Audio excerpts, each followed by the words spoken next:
Voilà, donc ici, dans les vidéos précédentes, si on se rappelle, j'avais vu là, la composition interne est partout définie. Bon, c'était le premier point. Le second point, pour la loi multiplicative dans C, j'ai vu comment est-ce qu'on appelle ça, l'associativité. L'associativité dans C.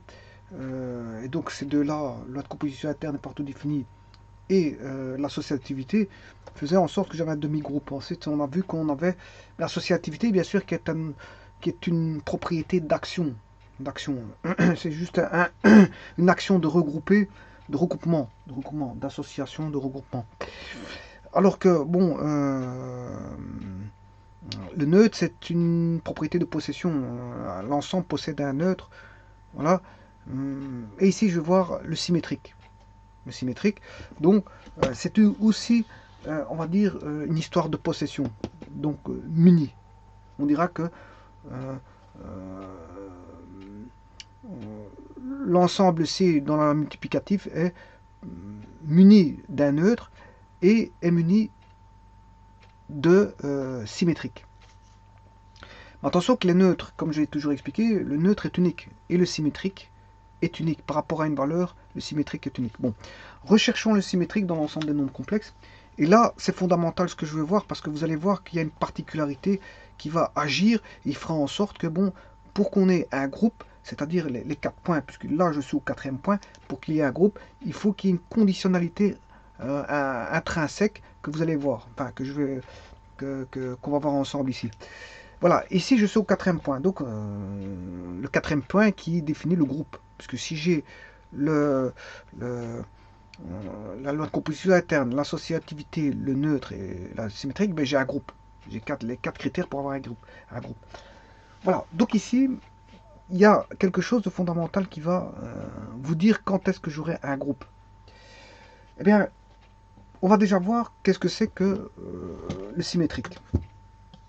Rappelez-vous que le symétrique répondait pour une loi T, pour une loi T bien sûr, dans un ensemble E, mais le symétrique, si je prenais un X, un élément X de l'ensemble E, que je faisais agir l'opérateur T, mais si je faisais agir avec son symétrique, le symétrique de C, ben, qui est unique bien sûr, hein, X aura qu'un seul symétrique, eh bien on obtient le neutre, tout simplement. Voilà. Et si on applique ça, je veux dire, à l'ensemble C, à la cas particulier où C, l'ensemble E est ici l'ensemble particulier C, et que en particulier ici on aura la loi multiplicative, voilà, donc on aura un élément X fois X' doit donner le neutre E. Bon, bah, généralement dans les complexes on n'appelle pas ça X, hein. Les nombres complexes on les appelle par Z. Voilà. Voilà. Donc je dirais que si je fais Z fois un symétrique Z', mais je vais obtenir le neutre E. Voilà. Ouais, mais le neutre, on sait ce que c'est que le neutre. Hein. Euh, le neutre pour la loi multiplicative, c'est 1 plus 0j. J'ai fait une vidéo précédemment, c'est 1 plus 0j le neutre. Voilà, donc on sait bien que Z fois un symétrique Z' doit faire 1 plus 0j qui est le neutre E, si vous voulez, dans les complexes. Bon, Z appartenant au complexe, Z' appartient au complexe, ça vous comprendrez, sur notre composition interne. Donc, de Z, je fais agir l'opérateur la multiplication, et par un élément Z' qui est le symétrique de Z, mais j'obtiens un complexe 1 plus 0. Mais on a bien une application de C carré, et on aura toujours, ce sera toujours le cas dans C, voilà, de C carré dans C. Donc c'est bien une application de C carré dans C. Voilà, bon maintenant, ceci étant dit, si Z est un complexe A plus BJ, Z', bon, attention que c'est pas la loi star, encore une fois, chaque fois que je mets des stars, c'est la loi fois. Si je multiplie par son symétrique C plus DJ, qui est unique, hein, ben je dois trouver le neutre 1 plus 0J. Voilà. Bon, par abus d'écriture, je peux écrire ceci. 1. Voilà, par abus d'écriture, bon, on sait bien que c'est 1 plus 0J. Voilà. Parce qu'en fait, un complexe, c'est une entité. C'est une entité bien précise. C'est A plus BJ, si vous voulez. Donc le 1, si vous voulez mettre le neutre, c'est 1 plus 0J. Ouais, par abus d'écriture, on peut écrire 1. Voilà. Donc ici, le A plus BJ, le C, que vaut ce symétrique-là? Ben, on va le rechercher. Hein. Symétrique, il vaudra quoi? Ben, le symétrique, il vaudra 1 divisé par A plus BJ. Et là, à partir de là, on voit bien qu'il y a un domaine. Hein. Il y a un domaine bien précis. Voilà. Le domaine, on pourra rentrer ce qu'on veut dans A. A est un nombre réel, hein, pas n'importe lequel. A appartiendra à R, il y a une restriction, et B appartient aussi à R. Et il y a aussi une restriction. Alors, quelle est cette restriction? Vous savez très bien qu'on ne peut pas diviser par 0. Donc, A appartient à R sauf 0, et B appartient à R sur 0. Ce qui veut dire que là, j'ai une restriction à faire au niveau du domaine de A plus BJ. A plus BJ doit être différent de 0 plus 0J. Est-ce que c'est fondamental? Bien sûr que si. Parce que pour avoir, ici, on est à la au quatrième critère, on aura un groupe. On aura un groupe que si AB, bien sûr, appartiennent à R carré sauf 0, 0. AB doivent appartenir à AB, doivent appartenir à R carré, sauf si vous voulez le couple 0, 0. C'est ce que je vais écrire là, c'est une autre forme d'écriture. Voilà. Et là, à ce moment-là, on pourra parler de groupe. Mais bon, vous devrez éliminer, je veux dire que le AB, si vous voulez, A plus BJ, le 0 plus 0J n'aura pas d'inverse. C'est ça que ça veut dire. Tous les éléments auront un inverse. Tous les éléments auront un inverse.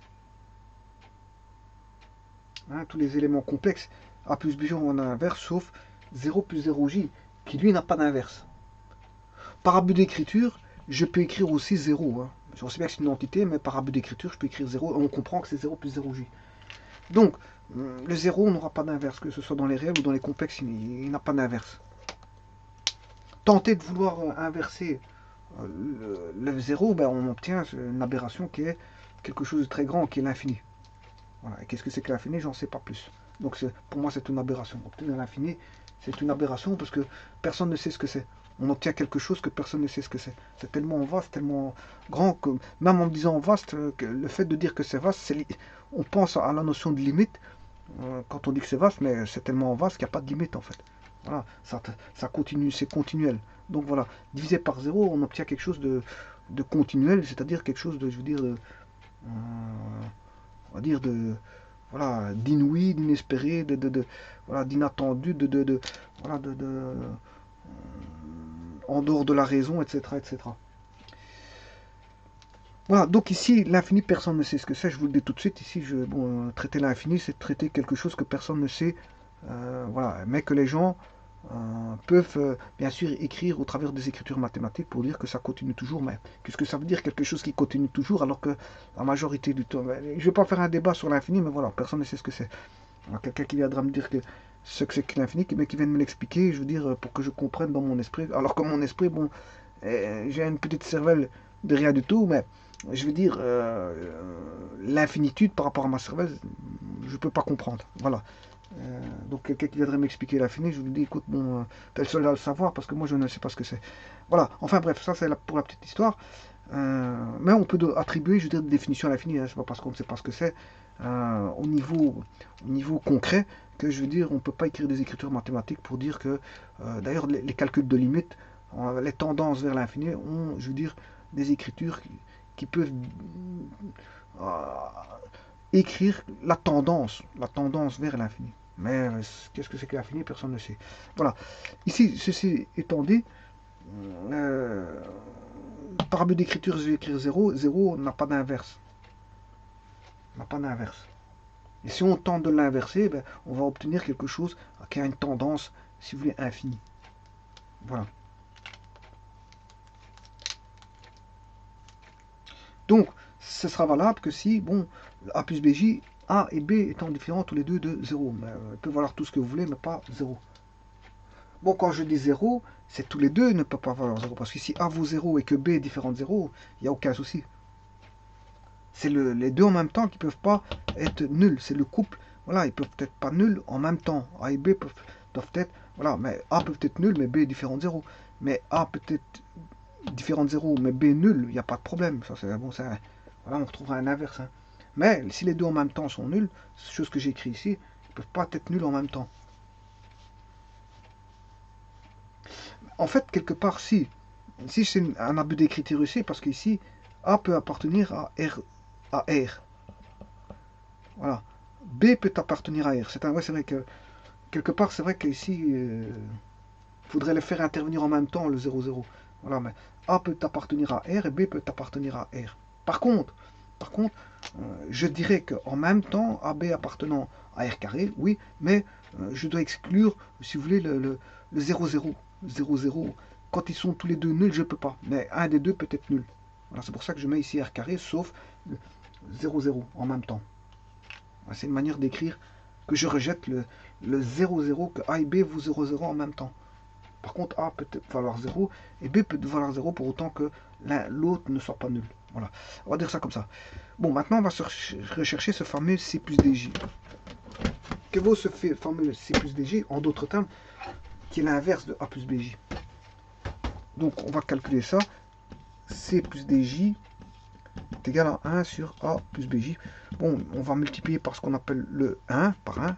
Multiplier par 1, bon, le 1 plus 0j, c'est le neutre, je multiplie par le neutre, je peux faire ça. Et le neutre n'a aucune action, donc je peux faire ça. Mais par contre, le neutre, c'est un nombre divisé par lui-même. Quel est ce nombre? Ben, si je prends par exemple le cas de figure de A moins BJ, hein, A moins BJ, ben, j'obtiens, en faisant ceci, ben, c'est ce qu'on appelle le conjugué pour éliminer le complexe au dénominateur. C'est comme quand on a des racines carrées, hein, au dénominateur, ben, on multiplie par le conjugué de part et d'autre, et ceci valant l'unité. C'est comme si j'avais rien fait, tout simplement, hein, parce que je multiplie par 1, mais par astuce, je fais en sorte que les radicaux, j'utilise le radical ici pour que, en multipliant un radical par un radical, je retombe sur un nombre entier. Donc je n'aurai plus de racine carrée au dénominateur, si vous voulez. Donc c'est une manière d'éliminer la racine carrée au dénominateur en multipliant par les conjugués au numérateur et au dénominateur, parce que le rapport fait 1. Donc c'est comme si on n'avait rien fait. Et à ce moment-là, bien sûr, on a racine de 6 qui vaut sur 2. Voilà. Et ici, c'est la même chose. Je multiplie le conjugué A plus BJ par A moins BJ pour avoir un nombre réel en dessous. Et effectivement, là, on aura quoi? Si on calcule bien, on aura A carré moins ABJ plus ABJ moins et A moins BJ plus A moins ABJ plus ABJ va donner 0. Et on aura moins B carré, J carré vaut moins 1. Donc il fait moins par moins plus, on aura A carré plus B carré. Voilà, attention que c'est pas le module, hein, parce que le module c'est racine carrée de A carré. Si vous voulez parler en termes de module, mais il faudra mettre le carré. Hein. Voilà, mais ici, bon, j'ai pas besoin de parler du module, donc ça ne m'intéresse pas. Voilà, j'ai A carré plus B carré, et là, A moins BJ. Ce qui veut dire que C plus DJ, si maintenant j'identifie C plus DJ, ben, on voit tout de suite que quoi? Ben, que la partie réelle vaut A carré plus B carré, et la partie imaginaire D vaudra B sur A carré plus B carré, bien sûr, J. Voilà. Et ceci, c'est quoi? Eh bien, c'est tout simplement le C plus DJ là, ici. Donc, si je fais A plus BJ fois l'inverse est ici, on vient de le trouver, l'inverse de A plus BJ, qui est A sur A carré plus B carré, moins B sur A carré plus B carré, le tout fois J. Voilà, là j'obtiendrai 1, puisque ceci c'est l'inverse, ce qu'on appelle l'inverse de A plus BJ. Voilà. Bien sûr, avec A et B différents de 0, 0 en même temps. Hein. En même temps, ils ne peuvent pas être nuls. Hein. Donc, en fait, voilà. Ouais, donc, on aura... Là, on a bien les 4 critères. Donc, qu'est-ce que je veux dire le symétrique pour A plus BJ? Mais c'est l'inverse qui s'écrit comme ceci. Voilà. Donc, A plus BJ, si vous voulez, A plus BJ, admet, est inversible. Il est inversible, A plus BJ. Hein, il est inversible. On peut retrouver, admet un inverse. Attention qu'il est unique. Hein. Un seul inverse. Voilà. Et l'inverse, il est là. Par rapport à A et à B. Ben, il suffit de mettre les carrés de A carré, B carré. Maintenant, si vous pouvez l'exprimer en termes de modules, et comme je l'ai expliqué à ce moment-là, il faut aller rechercher la racine carrée du carré, la racine carrée du carré. Et là, vous avez, ça c'est le module du complexe Z. Donc, si j'appelle A plus BJ Z, si ceci c'est Z, ben là, on aura, si vous voulez, le module au carré. Et là, on aura aussi le module au carré de Z. Et Z étant A plus BJ. Donc, ici, qu'est-ce que c'est que... Voilà, vous faites A divisé par le module de Z au carré, vous mettez au carré, pour avoir la partie réelle de l'inverse. Et vous faites B divisé par le module au carré du complexe Z. Hein, le module, vous le calculez qu'une fois. Hein, voilà. Vous faites le carré du module. Bien sûr, fois l'imaginaire. Bien sûr, vous mettez un moins. Il suffit juste de mettre un moins. Voilà.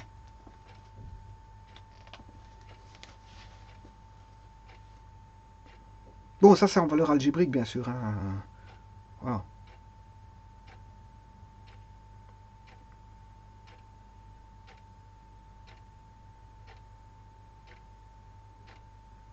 C'est en valeur algébrique.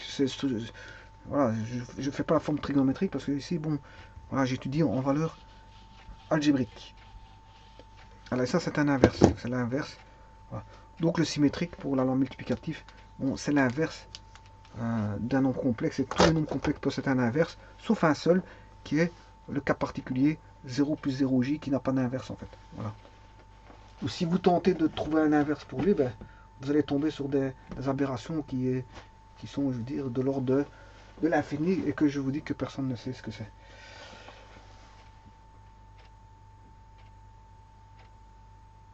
Maintenant, il y a bien une personne qui a créé, je veux dire, hein, quand on a x carré égale moins 1, bon, il y a bien une personne, bon, que ça s'est déroulé pendant la Renaissance en Italie. Et justement, là d'où vient le nombre complexe, on a étalé l'ensemble de la réalité à l'ensemble des nombres imaginaires pour pouvoir résoudre justement une équation voilà, avec un carré négatif. C'est pour ça qu'on a créé les nombres complexes. Il a donné toute une structure algébrique des nombres complexes avec l'addition, la multiplication, la division, tout ce que vous voulez, le nombre trigonométrique, et patati tralali tralala, qui est un autre ensemble. Voilà, mais maintenant, pourquoi pas la division par zéro, on peut créer un ensemble qui fasse en sorte il y a possibilité de diviser par zéro. Mais là, encore faut-il que des mathématiciens développent cette mathématique-là de la division par zéro, qui est possibilité de diviser par zéro. Et donc, aborder un ensemble, hein, pourquoi pas, comme on a abordé ici un ensemble pour traiter le carré des nombres négatifs, comment traiter un ensemble qui fera en sorte qu'on peut traiter la division par zéro. Voilà. Voilà. Tout est possible. Voilà, mais en tout cas, voilà. Et ici on a les 4 critères ici parce que j'ai fait 4 vidéos. 4 vidéos, un sur la loi C, dans les complexes, dans l'ensemble des nombres complexes de la loi multiplicative. Bon, j'ai vu qu'il y a une loi de composition interne est partout définie. J'ai vu qu'il y avait l'opération possible d'associativité, qu'il y avait l'existence d'un seul neutre et l'existence d'un seul symétrique qui est l'inverse en fait, qui est l'inverse du nombre complexe de départ. Voilà. Et donc, quand on a ces 4 critères-là, ben, fatalement, on a un groupe. Bon, maintenant, si je rajoute à ça la commutativité, le 5e critère, la commutativité, ben, si je rajoute la commutativité, hein, on va faire A plus BJ fois C plus DJ. Ben, on voit tout de suite que ça fera C plus DJ fois A plus BJ. Voyons voir le résultat. Là, vous voyez tout de suite qu'on aura AC moins BD plus, et là on aura AD plus BC. J, bien sûr. Voilà. Et ici, on aura AC moins BD plus CB ou BC plus ADJ.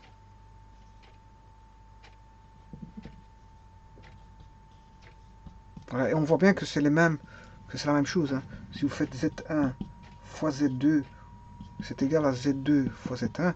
Là, c'est l'opération, je veux dire, l'opération peut se faire soit d'une lecture de gauche à droite ou comme si on voyait la lecture de gauche à droite ici, en la voyant de gauche à droite, ou ici c'est comme si on la voyait de Z2 fois Z1, c'est comme si on la voyait de gauche à droite Z1 fois Z2, là c'est comme si on la voyait de droite vers la gauche. Donc la lecture est possible dans les deux sens, c'est que ça veut dire. Bon, que vous faites Z1 fois Z2 ou Z2 fois Z1, c'est le même, c'est la commutativité. Je veux dire, le produit ne change pas, ça va donner un complexe Z, un Z qui est le résultat identique. Ça ne change pas, je veux dire, l'opération. Enfin, le résultat de l'opération. Maintenant, pour terminer avec cette vidéo ici, en fait, l'ensemble C+, si on a les 5 critères, C fois, pardon, je m'excuse, je suis dans C fois. C fois, structure, bon, l'ensemble d'un nombre complexe, muni de la loi multiplicatif, structure en une algèbre, enfin, on a un groupe abélien ou ce qu'on appelle un groupe commutatif. Attention, attention, quel est cet ensemble? C'est l'ensemble, attention, et c'est là que je vous dis de faire très attention, puisque n'oubliez pas pour l'inverse, on a enlevé le 0, 0, 0 plus 0j, c'est l'ensemble C qui structure, je veux dire, on a un groupe commutatif ou abélien, sauf le 0 plus 0j. Rappelez-vous, on a un inverse pour tous, sauf pour celui-là. Donc, en fait, c'est un groupe commutatif pour tous les éléments, sauf pour lui, parce que lui n'a pas d'inverse. Donc, il faut l'extraire de l'ensemble. Voilà, et donc, attention à ça. Voilà, je vous remercie beaucoup.